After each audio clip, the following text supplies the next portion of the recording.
Mega 6 న్యూస్కు స్వాగతం సుస్వాగతం. 9/2/2026 సోమవారం విశాఖపట్నం కళాభారతి ఆడిటోరియంలో ఉత్తరాంధ్ర పౌరాణిక పద్యనాటక కళాకారుల అనుబంధ సేవా సంస్థ విశాఖ ఉషారాణి కల్చరల్ అసోసియేషన్ వారి ఆధ్వర్యంలో 22వ నెలవారీ కార్యక్రమంలో భాగంగా పౌరాణిక పద్యనాటక వివిధ ఘట్టముల పోటీలు నిర్వహించారు. గెలుపొందిన వారికి బహుమతులు అందజేశారు. 22వ నెలవారీ కార్యక్రమంలో భాగంగా వివిధ పద్యనాటక సన్నివేశములు అనేక పద్యనాటక సన్నివేశాలు ప్రదర్శించిన పిదప మీ అందరి వినోదార్థం ఇక్కడ ఏర్పాటు చేసినటువంటి హాస్యమద సందేశాత్మక వ్యభిచార నిర్మూలన సాంఘిక పద్యనాటకం చింతామణి రచన మహాకవి కాళకూరి నారాయణరావు గారు. కావ్యేషు నాటకం రమ్యం అన్నారు మహాకవి కాళిదాసు గారు. దుఃఖార్తానాం శోకార్తానాం శ్రమార్తానాం తపస్వీనాం విశ్రాంతి జననం కాలే నాట్యమే తద్భవిష్యతి అన్నది నాట్యశాస్త్రం. అంటే దుఃఖంలో ఉన్నవారికి, శోకంలో ఉన్నవారికి, వివిధ పనుల్లో నిమగ్నమైన వారికి మానసిక ప్రశాంతతను, శారీరక ఉల్లాసాన్ని కలుగజేసే ప్రక్రియ నాటకం. నాటకం వినోదం, విజ్ఞానంతో పాటు సమాజాన్ని హెచ్చరిస్తూ ఏదైనా సందేశం ఉండాలి. అప్పుడే నాటకం చిరకాలం జీవిస్తుంది. In other words, drama is an education, entertainment, and it is to be played to eradicate the evil from the society. Then only the drama will survive everlastingly. మహాకవి కాళకూరి నారాయణరావు గారు వేశ్యావృత్తిని తీవ్రంగా తీసుకొని ఈ నాటకాన్ని రాశారు బాబు. అతను ముఖ్యంగా 3 నాటకాలు కవి పరిచయం గురించి మనం తెలుసుకోవాల్సిన ఆవశ్యకత ఎంతైనా ఉంది. మధుసేవ మద్యపానం గురించి, వరకట్న దురాచారాన్ని రూపుమాపడానికి వరవిక్రయం, అలాగే వేశ్య వ్యామోహం నుంచి దూరం కావడానికి ఈ చింతామణి అని 3 మహత్తరమైన నాటకాలు రాశారు కాళకూరి నారాయణరావు గారు. సమాజాన్ని ఉత్తేజపరిచే ఉద్దేశంతో కవి గారి నాటకాన్ని రాశారు. ఆద్యంతం తిలకించండి, మీరందరూ ఆనందించండి, మమ్మల్ని ఆశీర్వదించండి సభాసదులందరికీ సవినయంగా మనం చేస్తున్నారు బాబు.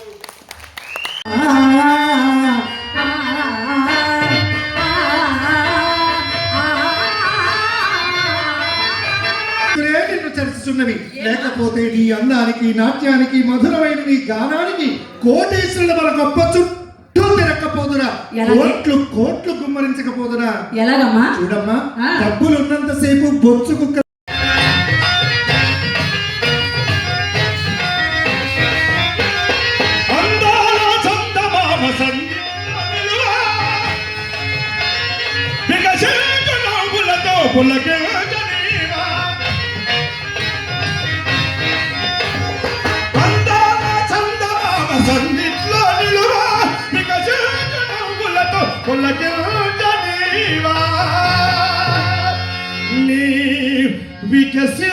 వికసించనౌలతో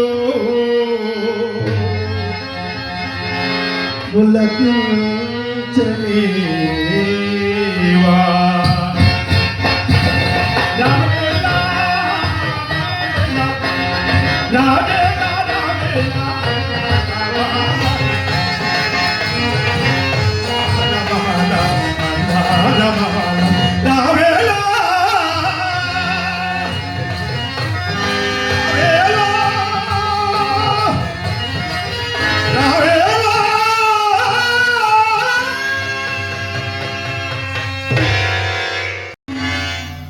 ఎవ్వడి హేయమగు దుర్మరణమునకు అంగీకరించును. అవమానము భరింపజాలక దుర్మరణమునకే సాహసింతమనను ప్రయోజనము. మహాభిమాను సుయోధన సార్వభౌమునిక అవమానము ఆ దుర్జాతి శుద్ధాంతమున లజ్జా విహీనత పరిహసించుగాక నాయంతటి వానికి అవమానము తలస్థించుడయా. మహాగజేంద్రంబు మార్గమున జనుచుండ సునకంబులు ఎన్ని మురుగుటలేదు. నేను ఇన్ని విధమైన అంతరాత్మను సరిపెట్టుకుందమన్నను ఈ వార్త ఎట్లయినను లోకమునకు వెల్లడి కాక మానదు. నిరర్థకముకు దురర్థ ప్రతిపాదకులకు లోకులు అనేక విధములుగా తలంపక మానరు. ఆ పిమ్మటను సందేహింపకను మానరు. మానధనుండకు సుయోధన సార్వభౌముని జీవితమున ఈ కళంకము స్థానం ఏర్పరచుకొనకను మానదు. అపయసమ్మున జీవించి ఉండుట కన్న మరణంబు సర్వవిధంబుల శ్రేయోదాయకంబు. అపయసమ్మున జీవించి ఉండుట కన్న మరణంబు సర్వవిధంబుల శ్రేయోదాయకంబు. అపయసమ్మున జీవించి ఉండుట కన్న మరణంబు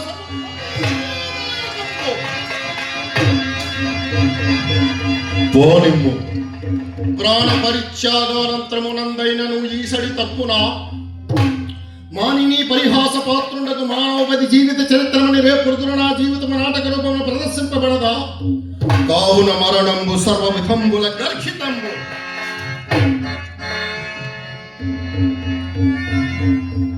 కానీ జీవించి ఉండదమన్న పరనారీ పరిహాస పంక కళంకిత జీవనుండనై మనియుండుటయు దుర్భరమే.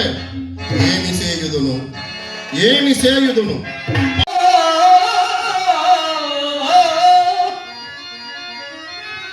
ఎన్నాలి చలనంపులేని సృజనంపు ఎదలునన్నారిరా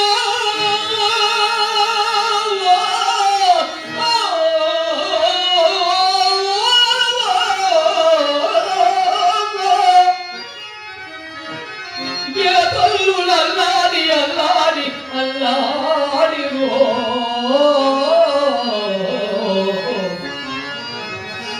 కన్నీటంబడి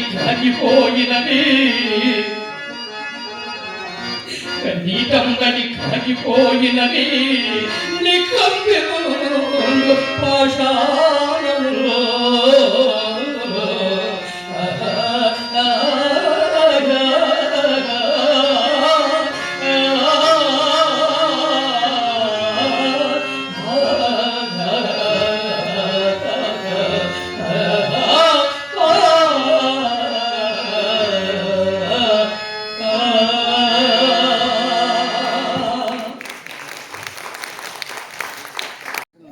చాలా కళా సంఘాలు రకరకాల పేర్లతో ఆ కళాంతల పేర్లతో చాలా సంఘాలు ఉన్నాయి. మండల స్థాయి నుంచి జిల్లా స్థాయి నుంచి ఉత్తరాంధ్ర స్థాయి వరకు రాష్ట్ర స్థాయి వరకు అనేక సంఘాలు ఉన్నాయి. అనేక సంఘాలు ఇటువంటి పరిషత్తుల్ని జరుపుతూనే ఉంటారు. కాబట్టి అటువంటి సందర్భాల్లో ఈ పరిషత్ నాటకాల్లో అవకాశం కల్పించిన కళాకారులకి ఒక వేదికగా ఇవి నిలవడం, ఆ కళల పట్ల ఇటువంటి సంఘాలలో ఉన్నటువంటి ఈ వ్యవస్థాపక సభ్యులు చేస్తున్నటువంటి ఏర్పాట్లు వాళ్ళకి ఎంతో ఉత్సాహాన్ని, వారి యొక్క కోరికల్ని తీర్చే విధంగా వీళ్ళు చేస్తున్నటువంటి కార్యక్రమాల పట్ల వాళ్ళు ఎప్పుడూ కూడా ఇటువంటి కళా సంఘాలకు రుణపడి ఉంటారు. ఏది ఏమైనప్పటికీ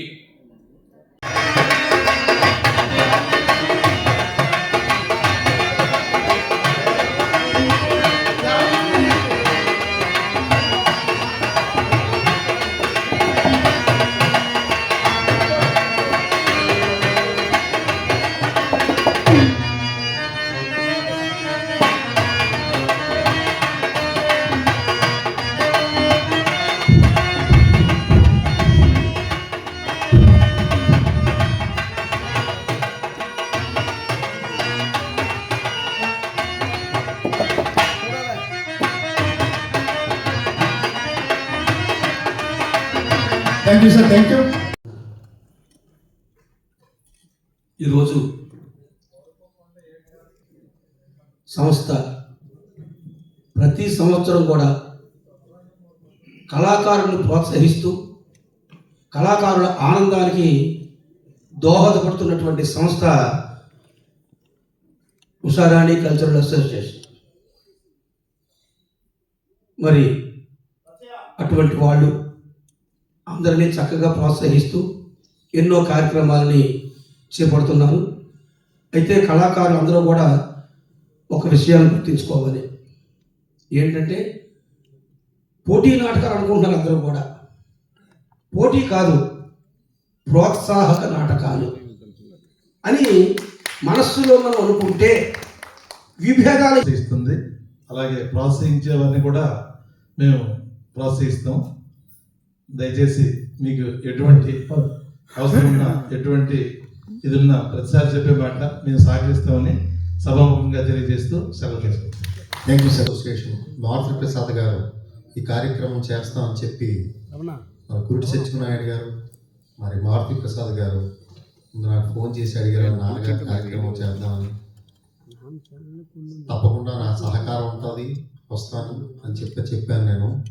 వారు మీటింగ్ పెట్టి, ప్రెస్ మీట్ పెట్టి అందరిని పిలిచి మాట్లాడినప్పుడు రమణ కదా మీరు దుర్యోధనుడు వేయాలని చెప్పి అడిగారు. వారి ఆజ్ఞ ప్రకారంగా దుర్యోధన వేయడం జరిగింది. అలాగే మా తమ్ముడు ఇప్పుడు శ్రీహరి వేషం వేస్తున్నాడు విజయసాయి. మమ్మల్ని కళాకారులుగా చూసి ఆనందపడాలని మా నాన్నగారు ఎప్పుడు కోరుకునేవారు. అలాంటిది ఈ సంస్మరణ సభలో మేము ఒక ప్రదర్శించడానికి అవకాశం ఇచ్చినటువంటి మా సోదరుడు మారుతి ప్రసాద్ గారికి, వారి బృందానికి కృతజ్ఞతలు తెలియజేస్తూ సెలవు తీసుకుంటున్నాను. Sairam. Thank you sir, thank you very much. అలాగే మేరంగి తిరుపతినేని గారు. జై శ్రీరామ్. అందరికీ నమస్కారం. మరి ఈరోజు అంగరంగ వైభవంగా ఈ కార్యక్రమం ఉత్తరాంధ్ర పౌరాణిక సేవా సంఘం సమితి వారు మరి కళలకి నిలయం అని అనుకోవాలి. మనం అందరినీ పోషిస్తూ మన ఉత్తరాంధ్ర కాదు, మన రాష్ట్రమే కాదు, తెలంగాణ కాదు, అవసరమైతే ఒరిస్సా కూడా ముందుగా ఇక్కడికి ఈ వేదిక మీద ప్రదర్శించడానికి మారుతి ప్రసాద్ గారు ఆశీస్సులతో చల్లగా నిండగా నూరేళ్ళు ఉండాలని వేదిక మీద ఉన్న అతిరిత మహారాజులకు కూడా నమస్కారం. Thank you. జై శ్రీరామ్. నాకు ఈ అవకాశం ఇచ్చిన అందరికీ thank you sir, thank you very much. వాళ్ళ కళ చూస్తుంటే ఏంటి వీళ్ళలో ఉన్నటువంటిది, వాళ్ళు పాట పాడుతుండే కథాలు ఇలాంటి కార్యక్రమం విశాఖలో జరగడం ఎంతో అదృష్టం. ముఖ్యంగా శ్రీకాకుళం జిల్లా, విజయనగరం జిల్లా, మరి ఆ వెనుకబడిన జిల్లాల్లో ఇంత కళలు ఉండటం, వాళ్ళు ఇక్కడ విశాఖపట్నం చాలా మంది వచ్చారు, వచ్చి మళ్ళీ కళలు ఇక్కడ బతికిస్తుండడం చాలా అదృష్టం. ఏదేమైనా ఇక్కడ పద్యాలు పాడుతుంటే, మీ పేరేంటండి? బాలసుబ్రహ్మణ్యం గారు, నేను ఇంకా చూడకుండా ప్రోగ్రాం ఆ పక్కన ఎంకాసే చూస్తున్నా, ఈయన అక్కడ యాక్ట్ చేసేస్తున్నాడు. వీళ్ళు పాడుతున్న పాటని, ఆ మూమెంట్, అది ఏంటి అది అనేది అంతా కూడా అక్కడి నుంచి చేస్తున్నాడు. అంటే ఎంత మైండ్ లో ఉందో అంత దీనిగా ఉన్నటువంటి వాళ్ళందరూ వేదిక మీద ఉన్నారు. ఏదేమైనా మారుతి ప్రసాద్ మరి నిండు నూరేళ్లు ఆయుర ఆరోగ్యాలతో ఉండే విధంగా ఆ తిరుపతి వెంకటేశ్వర స్వామి, మన విజయవాడ కనకదుర్గమ్మ, సింహాద్రప్పన్న కనకమాల ఆశీస్సులు తనకి తన కుటుంబానికి ఉండాలని. తన మనసులో బాధలు ఉన్నాయి, 2 బాధలు ఉన్నాయి. ఆ 2 బాధల్లో మర్చిపోయి నాకు కళే ముఖ్యం, కళాకారులు వాళ్ళే నా 2 బాధలకి మా మార్పు తీసుకురావాలనే ఉద్దేశంతో చేస్తున్నటువంటి మా సోదరుడు మారుతి ప్రసాద్కి మరొక్కసారి ధన్యవాదాలు తెలియజేస్తూ, ఇలాంటి కార్యక్రమాలు చేయండి, కళను బతికించండి. మన నుంచి దూరమైనటువంటి వాళ్ళు బతికి తీసుకొస్తున్నట్టు మీకు మా అందరి తరపున శుభాకాంక్షలు, ధన్యవాదాలు తెలియజేస్తూ, మీరు ఎప్పుడు విశాఖ గౌరవాన్ని కాపాడే కార్యక్రమాలు చేస్తున్నారు. మేమందరం మీ వెంట ఉంటామని మనం చేస్తూ, నాకు ఈ రోజున నన్ను ఆహ్వానించి నా చేత మీ అందరినీ కలుసుకునే అవకాశం, ఈ కార్యక్రమం కలుసుకునే అవకాశం, ఈ 4 మాటలు చెప్పే అవకాశం కల్పించినటువంటి ముఖ్యంగా ఆర్గనైజర్స్కి, మా మారుతి ప్రసాద్కి, వేదిక ఉన్న పెద్దలందరికీ మరొక్కసారి ధన్యవాదాలు, శుభాకాంక్షలు తెలియజేస్తూ మీ అందరి దగ్గర సెలవు తీసుకున్నా. అయితే ఏ పరిస్థితిలో ఉండేదో, చావు బతుకుల్లో కూడా అంబులెన్స్లో డాక్టర్లు చెప్పారు, ఇంకా ఈ అమ్మాయి కష్టం అండి, తీసుకెళ్ళిపోండి అని చెప్పేసి. అంటే ఆ అంబులెన్స్ బ్యాక్ అద్దంలో టాటా చెప్పినటువంటి పరిస్థితి నళిని గారికి తెలుసు. నళిని గారి కులం వేరు, నా కులం వేరు. ఆయన వృత్తి వేరు పరిచయమైనటువంటి కులమే ఈ నటకులం. ఏ మనిషి ఎప్పుడు ఉపయోగపడతారో, ఏ మనిషి ఇప్పుడు ఎటువంటి ఆపదలో ఉంటారో తెలియదు. కానీ మరి నాకు ఆరోగ్యశ్రీ కూడా ఆ రోజు ఇప్పుడున్నటువంటి గణబాబు గారు గ్రాంట్లో ఆయన సర్టిఫికేట్ చేస్తే, భోగి, సంక్రాంతి, కనుమ పండుగ సెలవు రామబ్రహ్మయ్య గారు అని చెప్పేసి ఎవరైతే సిఎంఆర్ ఫండ్ గ్రాంట్ చేస్తారో ఆయన నళిని గారి ఫ్రెండ్. కనుమ పండుగ రోజు అప్పటికి నా కుమారుడికి 16-17 సంవత్సరాలు. బంక అప్పారావు ఇక్కడే ఉన్నాడు. వాళ్ళిద్దరూ కలిసి ఆ సార్ ఫోన్ చేస్తే 2,60,000 రూపాయలది 1,60,000 రూపాయలు గ్రాంట్ చేసి తీసుకొచ్చినటువంటి ఘనత. అంటే కొన్ని నిజాలు చెప్పుకోవాలి. అంతేకాకుండా మరి సత్యనారాయణ గారు చెప్పినట్టు బగాది వెంకటప్పలనాయుడు గారు తన కుమారులు, వాళ్ళ ఫ్యామిలీ కలకే అంకితమైంది. కానీ సేవా దృక్పథం కూడా ఉందని చెప్పక తప్పదు ఈ వేదిక మీద. సాయి గారు ఎక్కడున్నా ఒకసారి, విజయసాయి గారు. ఎందుకంటే 2016 డిసెంబర్ 25న నేను రాయవేలూరు హాస్పిటల్కి తీసుకెళ్ళాలి పాపని. నేనేమనుకున్నానంటే కారులో వెళ్ళిపోతే, అంటే ఫ్లైట్లో తీసుకెళ్ళడానికి పిల్ల పరిస్థితి బాగాలేదు, ట్రైన్లో తీసుకెళ్ళడానికి అవకాశం లేదు, బస్సులో వెళ్ళడానికి అంతకంటే అవకాశం లేదు. అలాంటి పరిస్థితుల్లో నా కారు మీద మీరు నమ్మరేమో, మంచి శుభకార్యం అంటే అందరూ వస్తారు, కానీ ఈ పేషెంట్ని తీసుకెళ్ళడానికి మా ఇంట్లో వాళ్ళే సహకరించలేదు నాకు, ఎందుకంటే వాళ్ళకి ఎక్కడైతే అటాక్ అవుతుంది అని చెప్పేసి. అలాగని డ్రైవర్ పెట్టుకుందామంటే ఏ డ్రైవర్ ఇచ్చే పరిస్థితి లేడు. ఏదో నా స్టూడెంట్ ఒక కుర్రాడు ఎందుకో ఫోన్ చేశాను, నాన్న ఇలాగ మనం రాయవెల్లూరు వెళ్ళాలంటే, సార్ మా వైఫ్ ప్రెగ్నెంట్ అండి, ఏ టైంకి ఎలా ఉంటుందో తెలియదంటే, సరే ఉత్తరాంధ్ర కళాకారులు పార్వతీపురం మీటింగ్ చూసుకొని సాయంత్రం 5 గంటలకి ఇంటికి వచ్చానండి. బస్సులో వెళ్ళి బస్సులో వచ్చాను.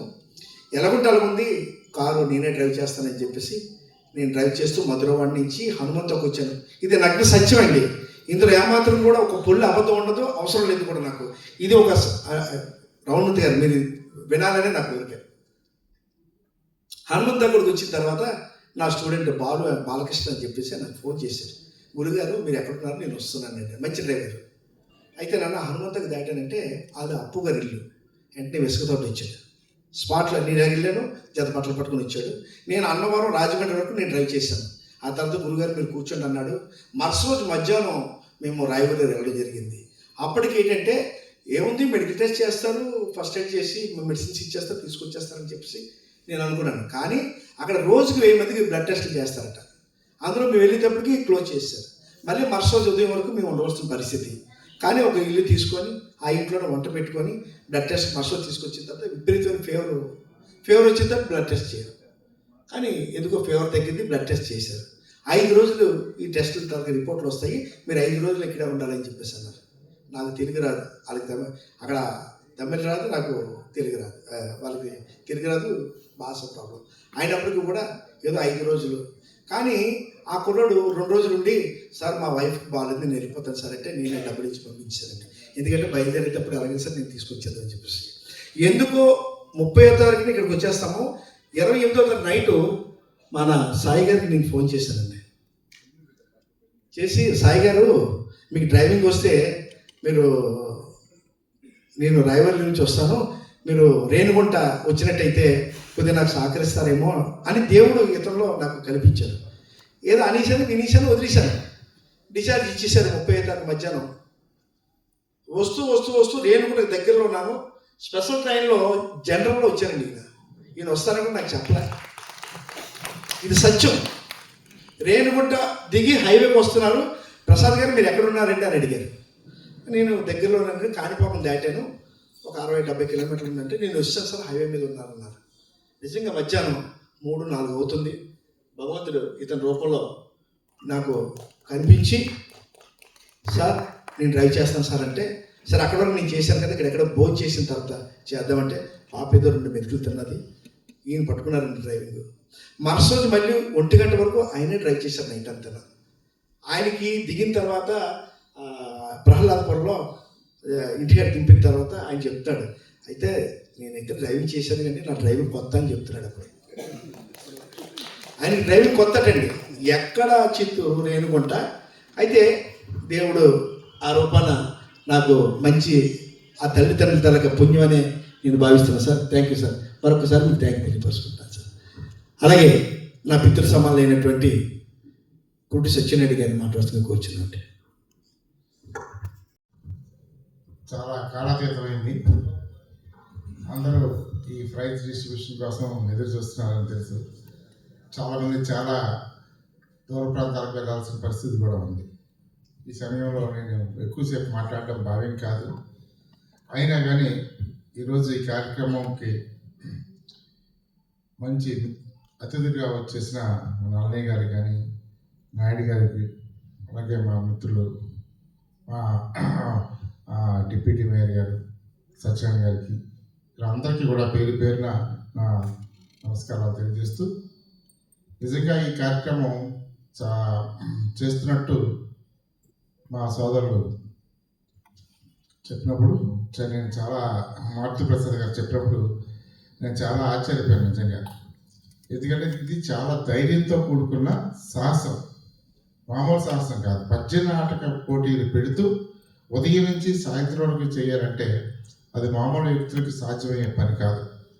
అటువంటి కార్యక్రమాన్ని చేస్తున్నాను అన్నప్పుడు మేము ఏమైనా ఆర్థిక సాయం చేయలేకపోవచ్చు, కానీ మేము కూడా మీతో పాటు ఉంటాం అని చెప్పగలిగాను తప్ప వేరే విధంగా అన్ని కష్టాలు కూడా ఆయనే పడ్డాడు. నేను చూస్తున్నాను, నేను 4 రోజుల నుంచి నిద్రాహారాలు లేకుండా అందరితోటి మాట్లాడుతూ అందరినీ కలుపుతూ మళ్ళీ ఈవేళ యాక్చువల్గా ఈ అయ్యన్న పాత్ర గారు కూడా తనంతట తానే వస్తానని చెప్పి ఆయన మెసేజ్ పెట్టడం, వస్తానని చెప్పడం, పర్సనల్గా చెప్పడం జరిగింది.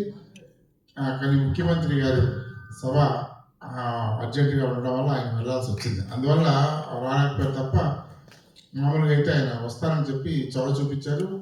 ఆయన మన సమస్యలు తీర్చుకొని కూడా ఆయన ముందుకి ఉంటానని చెప్పి మాట ఇచ్చారు. ఇలాంటి పద్య నాటకాలు ప్రతి చోట జరగాలని చెప్పి కూడా వారు ఆశించారు. అలాగా నిజానికి ఇంత పెద్ద కార్యక్రమం ప్రభుత్వాలు చేయాలి, కానీ దురదృష్టవశాత్తు మనకేంటంటే మన ఉన్న ప్రభుత్వాలు, గత ప్రభుత్వం కానీ ఈ ప్రభుత్వం కానీ ఈ కల్చరల్ సాంస్కృతిక శాఖలో ఉండేది ₹1 కూడా సాంస్కృతిక శాఖ కేటాయించుకోవడం నిజంగా మన దురదృష్టం. ఎప్పుడైనా సరే ఒకరోజు నాకైతే ఒక విజ్ఞప్తి ఉంది, మొత్తం మన ఉత్తరాంధ్ర కళాకారులు అందరూ కూడా ఒక పెద్ద ర్యాలీ చేసి ఈ సాంస్కృతిక దానికి ఎందుకు మీరు డబ్బులు ఇవ్వరు? నిన్న కాక మనం విశాఖ ఉత్సవం చేసి దానికి ₹9 కోట్ల ఇచ్చారు. ₹9 కోట్ల ఒక ఈవెంట్ మేనేజర్కి ఇచ్చారు. అందులో విశాఖ వస్తువు అంటారు, అరకు వస్తువు అంటారు, అనకాపల్లి వస్తువు అంటారు, భీమిలి వస్తువు అంటారు, కానీ మన ప్రాంతంలో ఉండే ఏ కళాకారుడికి కూడా ఒక్క అవకాశం కూడా అందులో ఇవ్వట్లేదు. ఈ ₹9 కోట్ల కూడా ఏ తెలంగాణ నుంచి వచ్చిన ఈవెంట్ మేనేజర్ పట్టుకుపోతున్నాడు. ఇటువంటి దుస్థితిని మనం గట్టిగా ప్రశ్నించాల్సిన అవసరం మనకు ఉంది. దానికోసం మనకు ఎవరో పీకలు తీసేస్తారు, మన గురిశిక్ష చేసేస్తారని భయపడాల్సిన లేదు.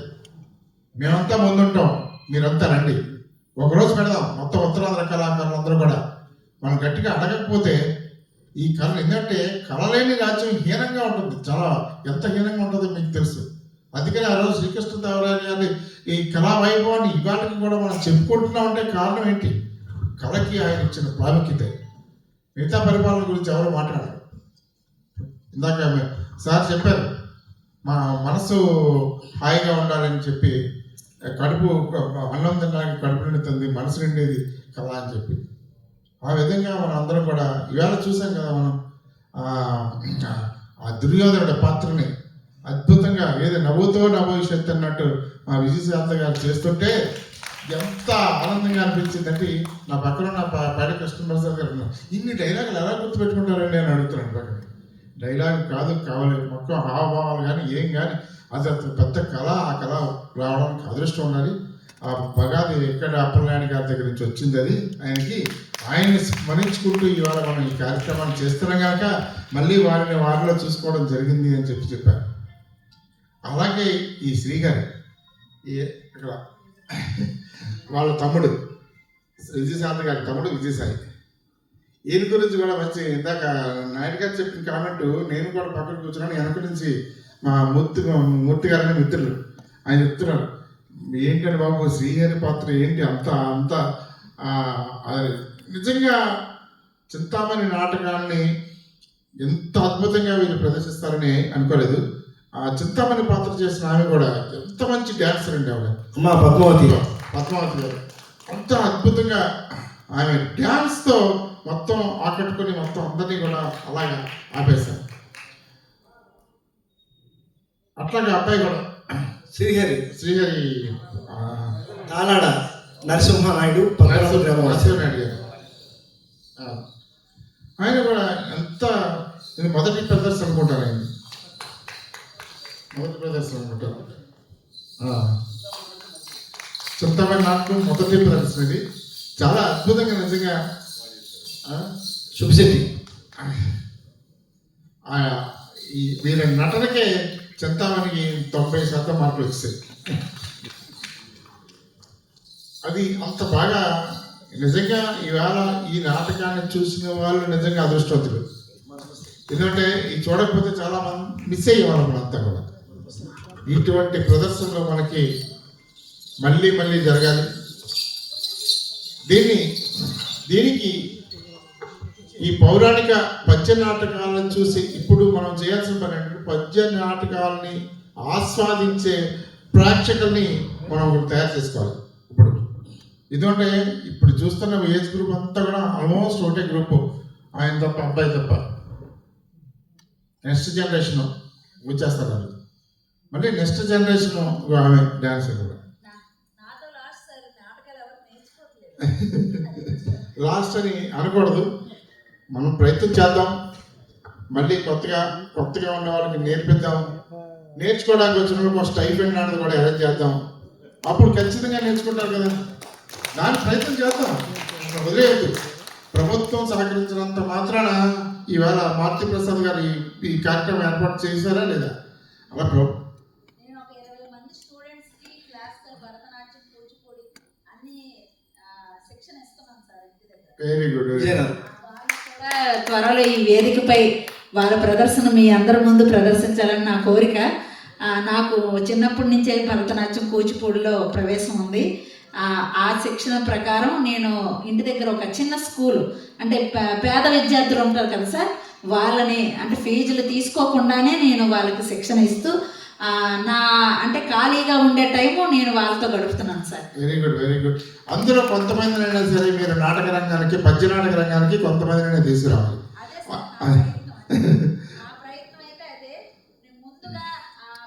నాటకాలకు వాళ్ళని అలవాటు చేయాలని చెప్పి, చిన్నపిల్లల నాటకాలు ఉంటాయి కదా సార్, వాళ్ళని అలవాటు చేయాలని నా ప్రయత్నం. కాకపోతే నాకు కొంచెం సపోర్ట్ తక్కువగా ఉంది. అది కానీ కుదిరితే నేను తప్పకుండా పిల్లల్ని అభివృద్ధిలోకి చెందాలని నా అభిప్రాయం. తప్పనిసరిగా అమ్మా, ఇది మా మస్తాన్ రెడ్డి గారు, కేవీఎస్ గారు ఇక్కడ ఉన్నారు. రైటర్స్ అకాడమీ తరఫున ఒకసారి డిస్కస్ చేసుకొని మీకు ఏ విధంగా మేము సపోర్ట్ చేయగలము అనేది కూడా మేము ఆలోచించి ఇటువంటి నాటకాలు మరిన్ని రావడానికి మా సైడ్ నుంచి ఉండే సహకారం తప్పనిసరిగా మీకు ఉంటుందని చెప్పి ఈ సభాముఖంగా తెలియజేస్తున్నాం. ఇలాగే మనం ఒక మంచి ఆడియన్స్ని సంపాదించుకొని మంచి కార్యక్రమాన్ని, అంటే మారుతి ప్రసాద్ ఒక సూచన ఏంటంటే మనకి ఏ కార్యక్రమాన్ని సరే రాత్రి